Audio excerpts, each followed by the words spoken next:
ನಮಸ್ಕಾರ ಕದಂಬ ನ್ಯೂಸ್ಗೆ ಸ್ವಾಗತ. ನಾನು ಸೋನಿಕಾ ಸುದೇಶ್. ಸುದ್ದಿಯ ವಿವರಗಳು.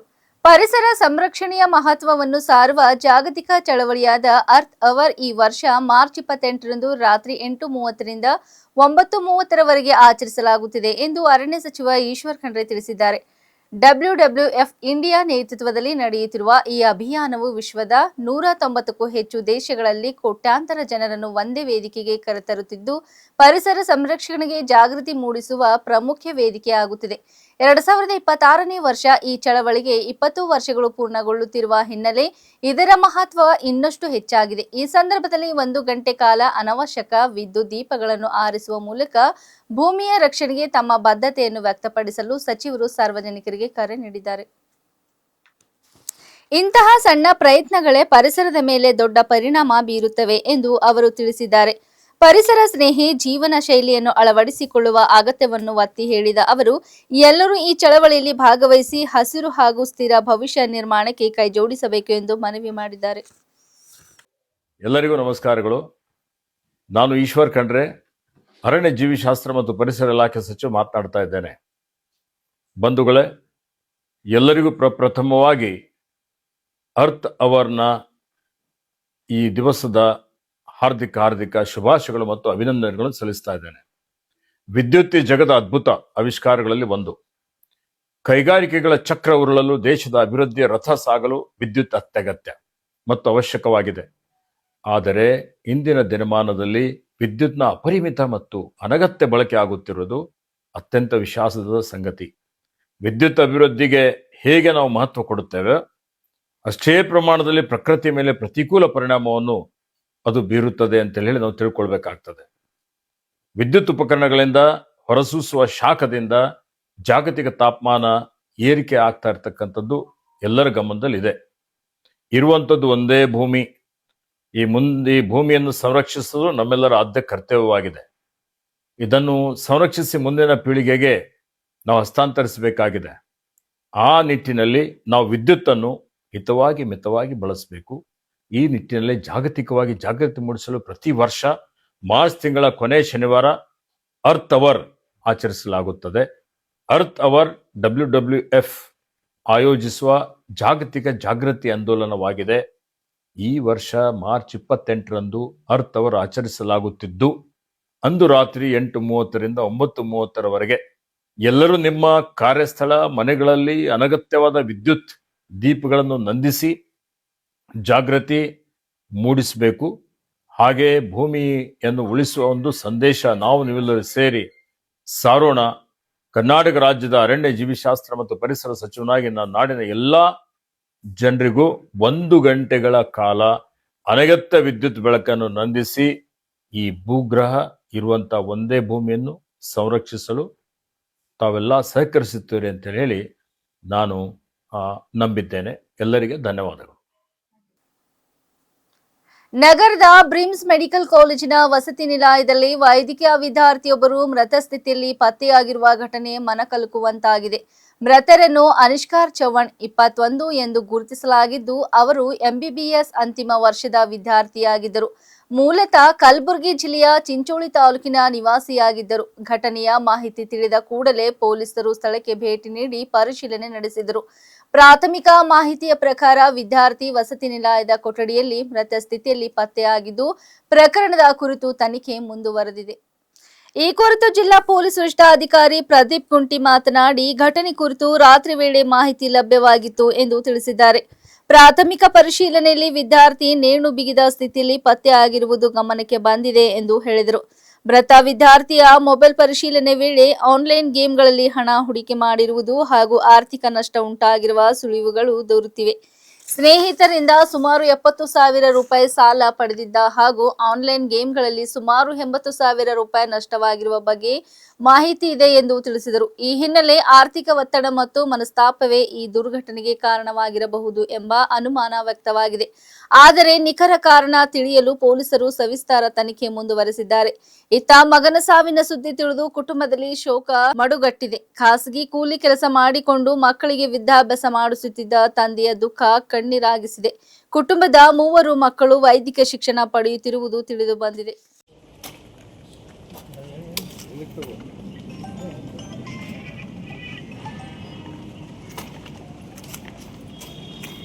Kasih picture, udah. Kamera aja, picture terlalu lo.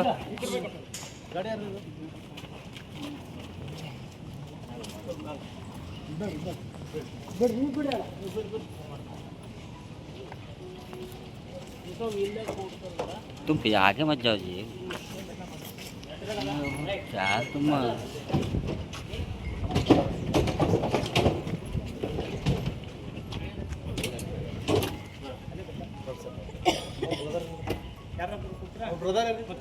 Night ಸುಮಾರು 12ವರೆಗೆ BRIMS college medical student Anishkar Chauhan 21 ವರ್ಷ ಸೂಸೈಡ್ ಮಾಡ್ಕೊಂಡಿದ್ದಾರೆ ಅಂತ ಮಾಹಿತಿ ಬರ್ತಿದೆ.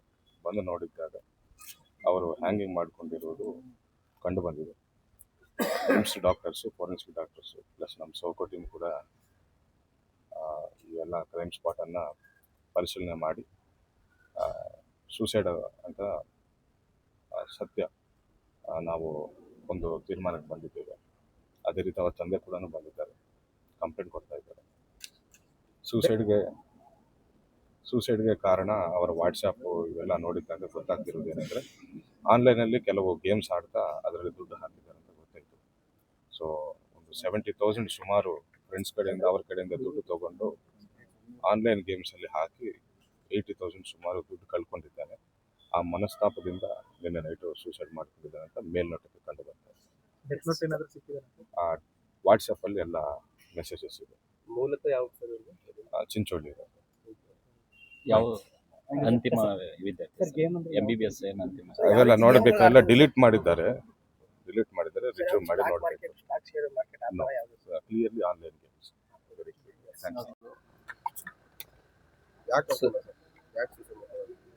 ಸುಸೈಡ್ ಆ ಥರ ಏನಿಲ್ಲ, ಫೋನು ಮಾಡಿಲ್ಲ, ಯಾವುದು ಏನೋ ವಿಷಯ ಏನೋ ಹೇಳಿಲ್ಲ, ಏನಿದ್ದನ್ನು ಹೇಳ್ತಿದ್ದ ಆತ.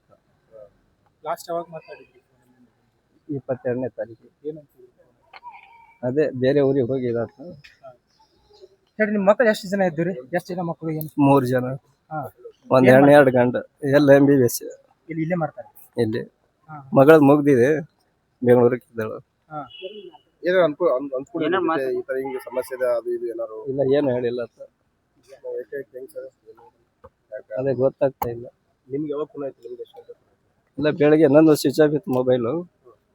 ಬೆಳಗ್ಗೆ ಆನ್ ಮಾಡಿದ್ರೆ ನಮ್ಮ ಮಗಳು ಫೋನ್ ಹಚ್ಚಿದ್ರು. ಅದಕ್ಕೆ ನಾನು ಅದೇ ಹುಷಾರಿಲ್ಲ ತಮ್ಮಗ, ಹೋಗಿ ಬನ್ನಿ ಅಂತೇಳಿ ಕಳಿಸ್ತಾರೆ.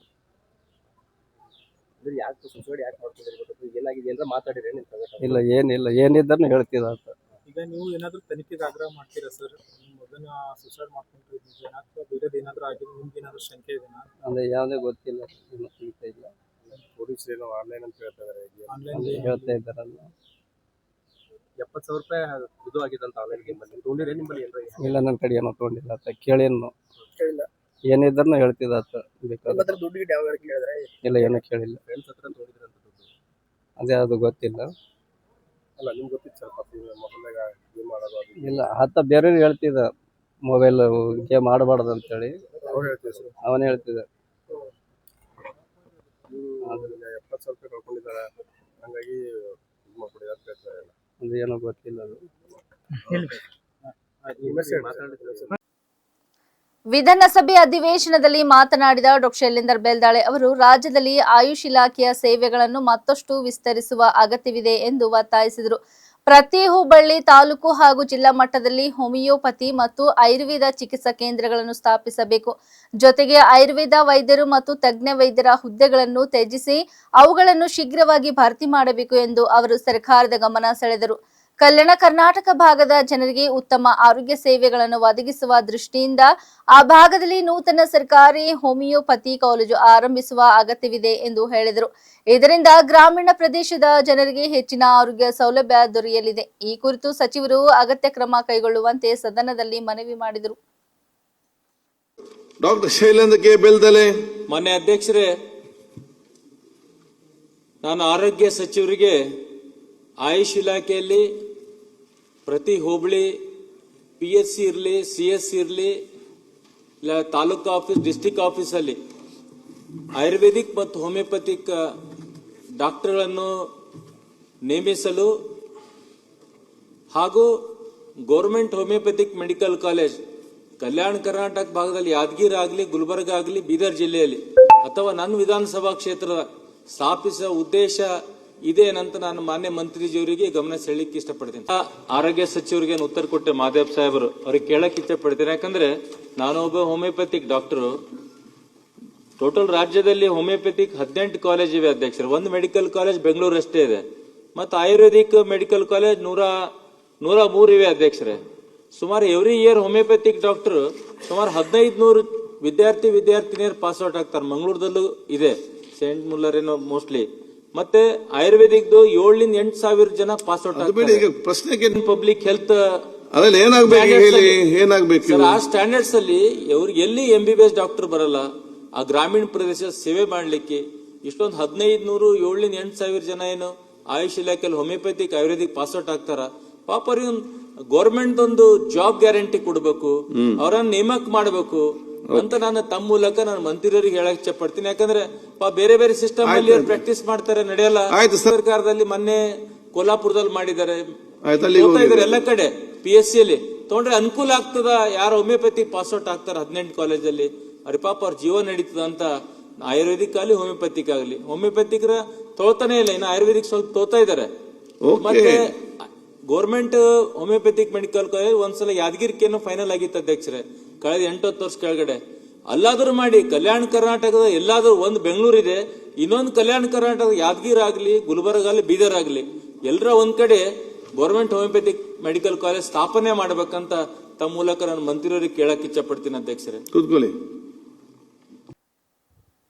ಹುಮ್ನಾಬಾದ್ ವಿಧಾನಸಭಾ ಕ್ಷೇತ್ರದ ಮೊಳಕೆರೆ ಗ್ರಾಮದಲ್ಲಿ ಜನವರಿ 31ರಂದು ನಡೆದ ಭೀಕರ ಸ್ಫೋಟ ಪ್ರಕರಣಕ್ಕೆ ಸಂಬಂಧಿಸಿದಂತೆ 2 ತಿಂಗಳಾದರೂ ತನಿಖಾ ವರದಿ ಪ್ರಕಟವಾಗದಿರುವುದು ಚರ್ಚೆಗೆ ಗ್ರಾಸವಾಗಿದೆ. ಆ ದಿನ ಬೆಳಗ್ಗೆ ಸುಮಾರು 8 ಗಂಟೆಗೆ ಗ್ರಾಮದ ಶ್ರೀ ಮಾರಯ್ಯ ದೇವಾಲಯದ ಮುಂಭಾಗದಲ್ಲಿ ಶಾಲೆಗೆ ತೆರಳಲು ನಿಂತಿದ್ದ ಮಕ್ಕಳ ಹತ್ತಿರ ಅನುಮಾನಾಸ್ಪದ ವಸ್ತು ಸ್ಫೋಟಗೊಂಡು 6 ಶಾಲಾ ಮಕ್ಕಳು ಗಂಭೀರವಾಗಿ ಗಾಯಗೊಂಡಿದ್ದರು.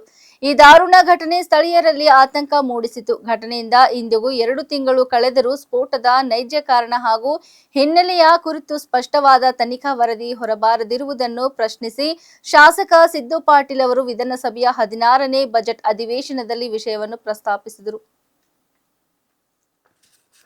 ಸಭಾಧ್ಯಕ್ಷರ ಮೂಲಕ ಸಂಬಂಧಿತ ಸಚಿವರ ಗಮನ ಸೆಳೆದ ಅವರು ರಾಜ್ಯ ಪರಿಸರ ಹಾಗೂ ಗೃಹ ಇಲಾಖೆಗಳ ತನಿಖೆಯಲ್ಲಿ ಲೋಪದೋಷಗಳಿರುವ ಬಗ್ಗೆ ಆತಂಕ ವ್ಯಕ್ತಪಡಿಸಿದರು. ಸತ್ಯಾಂಶಗಳನ್ನು ಬಹಿರಂಗಪಡಿಸಿ ಪ್ರಕರಣದ ಸಂಪೂರ್ಣ ತನಿಖೆ ನಡೆಸುವಂತೆ ಅವರು ಒತ್ತಾಯಿಸಿದರು. ಅಧ್ಯಕ್ಷರೇ, ಏನಿವತ್ತ ಸಚಿವರು ಉತ್ತರ ಕೊಟ್ಟಿದಾರ, ಅಲ್ಲಿ ಏನಾದ್ರು ಶಾಪ್ ಯಾವುದು ಕೂಡ ಇಲ್ಲ, ಅಲ್ಲಿ ಒಂದು ಮನೆ ಇದೆ ಸರ್. ಅವರು ಆ ಮನೆಯಲ್ಲೇ ಕೆಮಿಕಲ್ ಇಟ್ಟಿದಾರ ಅಂತ ಹೇಳ್ತಾ ಇದ್ದಾರೆ. ಆದರೆ ಆ ಕೆಮಿಕಲ್ಲು ಮನೆಯಲ್ಲಿಟ್ಟು ಕೆಲಸ ಮಾಡ್ಬೋದಿತ್ತು, ಆದರೆ ಹೊರಗಡೆ ಇಟ್ಟು ಆ ಕೆಲಸ ಮಾಡ್ತಾ ಇದ್ದಾರೆ. ಆದರೆ ಇವತ್ತು ಏನು ಬೆಳಗ್ಗೆ 8:00 ಆಗಿದೆ ಮನೆ ಅಧ್ಯಕ್ಷರೇ, ಅಲ್ಲಿ ಸುಮಾರು 100 ನಮ್ಮ ವಿದ್ಯಾರ್ಥಿಗಳು ಬೆಳಗ್ಗೆ ಅಲ್ಲೇ ಬಸ್ ಬರ್ತದ, ಬಸ್ ಅಲ್ಲೇ ಇರಬೇಕು. ಈ ಒಂದು ಬ್ಲಾಸ್ಟ್ನಲ್ಲಿ ಕೂಡ 4 ವಿದ್ಯಾರ್ಥಿಗಳು ಸಣ್ಣ ಮಕ್ಕಳು ಅದು ಗಾಯಗಳಾಗಿದೆ, ಮತ್ತು ಒಬ್ಬರು ಹಿರಿಯರಿದ್ದಾರೆ, ಒಬ್ಬ ಯುವಕಿದ್ದಾನೆ. ಇದೇ ಥರ ಮೇನಲ್ಲಿ ಆಗಿತ್ತು. ಅವಾಗೆ ನಮ್ದು ಪೊಲೀಸ್ ಡಿಪಾರ್ಟ್ಮೆಂಟ್ ಇರೋದಕ್ಕೂ ತಾಲೂಕು ಆಡಳಿತ ಇದ್ರ ಬಗ್ಗೆ ಎಚ್ಚರ ವಹಿಸಿ ಕ್ರಮ ವಹಿಸ್ರೆ ಈ ಥರ ಘಟನೆ ಆಗ್ತಾ ಇದ್ದಿಲ್ಲ. ಇದು ಮಾನ್ಯ ಅಧ್ಯಕ್ಷರೇ, ಇದು ಒಂದೇ ಸರ್ತಿ ಆಗಿಲ್ಲ, ಇದು ಸುಮಾರು 5 ಸರ್ತಿ ಮಾನ್ಯ ಸಚಿವರೇ, 5 ಸರ್ತಿ ಆಗಿದೆ. ಇದೇನು ಮೊನ್ನೆ 31/1/2026 ಆಗ್ತು, ಅದ್ರ ಡೇ ಬಿಫೋರ್ 2 ದಿವಸದಲ್ಲೇ ಶಬ್ದ ಆಗಿ ಅವು ಕೂಡ ತಹಸೀಲ್ದಾರ್ ಅವರು ಮತ್ತು PS ಅವರು ಜಾಗಕ್ಕೆ ಹೋಗಿ ಪರಿಶೀಲನೆ ಮಾಡ್ಕೊಂಡು ಬಂದಿದ್ದಾರೆ. ಅವಾಗ ಒಳ್ಳೆ ಪರಿಶೀಲನೆ ಮಾಡಿದ್ರೆ ಈ ಥರ ಒಂದು ಘಟನೆ ಆಗ್ತಾ ಇದ್ದಿಲ್ಲ. ಎಲ್ಲೋ ಇಲ್ಲಿ ನಮ್ದು ತಾಲೂಕು ಆಡಳಿತ ಇರ್ಬೋದು, ಪೊಲೀಸ್ ಡಿಪಾರ್ಟ್ಮೆಂಟ್ ಇರ್ಬೇಕು, ಇದ್ರ ಬಗ್ಗೆ ಚೆನ್ನಾಗಿ ತನಿಖೆ ಮಾಡಿಲ್ಲ ಸರ್. ಒಂದೆಡೆ ಕಾನೂನು ಸುವ್ಯವಸ್ಥೆಯ ಕಠಿಣ ಕರ್ತವ್ಯ, ಇನ್ನೊಂದೆಡೆ ಸಂಭ್ರಮ ಮತ್ತು ಸಾಂಸ್ಕೃತಿಕ ಸಡಗರ.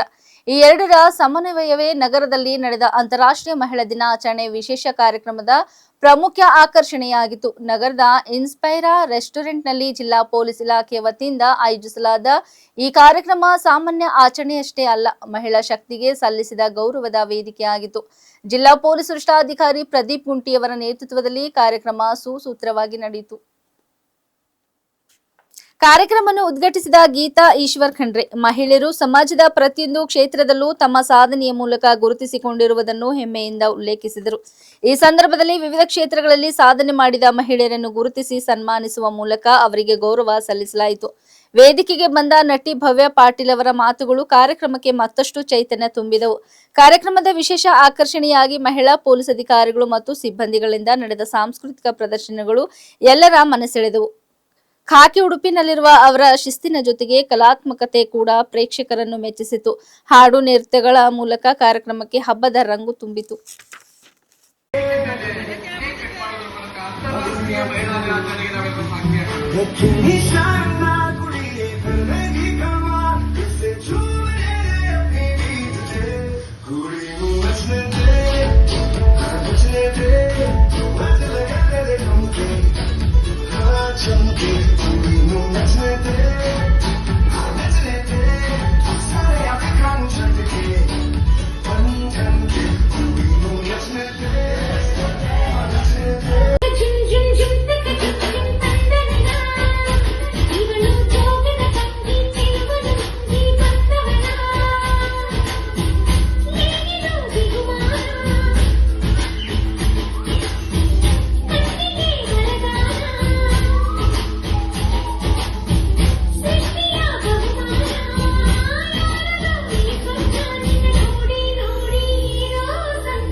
ಇಲ್ಲಿವರೆಗೆ ಸುದ್ದಿ ಕೊಟ್ಟಿದ್ದು ನಾನು ಸೋನಿಕಾ ಸುದೇಶ್. ಮುಂದಿನ ಸುದ್ದಿಯೊಂದಿಗೆ ಮತ್ತೆ ಭೇಟಿಯಾಗೋಣ. ವಂದನೆಗಳು.